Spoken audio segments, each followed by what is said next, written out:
दोस्तों खुराक दुनिया की लाफानी हकीकत है और खुराक के बगैर इंसान जिंदा नहीं रह सकता। दुनिया के उत्ते रब की ज़ात तो बाद खुराक मुहैया करने वाली हस्ती का नाम है किसान। पूरी दुनिया को खुराक पहुँचावन का जिम्मा अल्लाह ने किसान के जिम्मे ला दिता और साडा पंजाब का सूबा सोना उगलदियां हुई जमीनों का किसान पूरी दुनिया को बेहतरीन खुशबूदार चावल, बेहतरीन मकई, बेहतरीन आलू, सब्जियात और फल प्रोवाइड कर रहा है।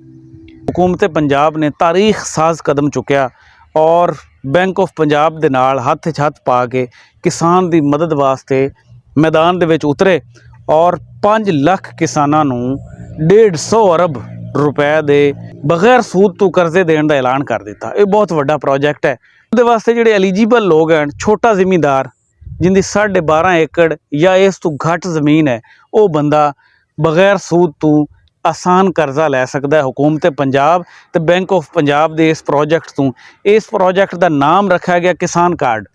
किसान दोस्तों जेड़े जेड़े दोस्त किसान इस कार्ड नूं लेना चाहते हैं वो जनाब इसका तरीका नोट कर लो कि तुसी सिर्फ और सिर्फ अपने मोबाइल तो जाके मैसेज लिखना है। मैसेज दे विच लिखना है PKC, नाल स्पेस देनी है, अपना शनाख्ती कार्ड नंबर लिखना है और इनू सेंड कर देना है 8070 ते 8070 ते सेंड कर देना है। फौरन तुहाडे नाल बैंक ऑफ पंजाब का नुमाइंदा राबता करेगा और आसान एक साथ दे उत्ते बगैर सूद तो तुहानू कर्जा मिल जाएगा।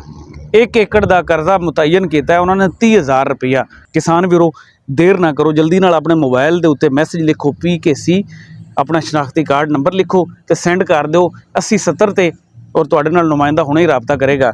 वज़ीर आला मरीम नवाज का यह पहला कदम है जिहड़ा इंशाअल्लाह ताला किसान की जिंदगी को बेहतर करेगा और इंशाअल्लाह ताला साडा किसान उठेगा और पूरे पाकिस्तान की तरक्की का बायस बनेगा।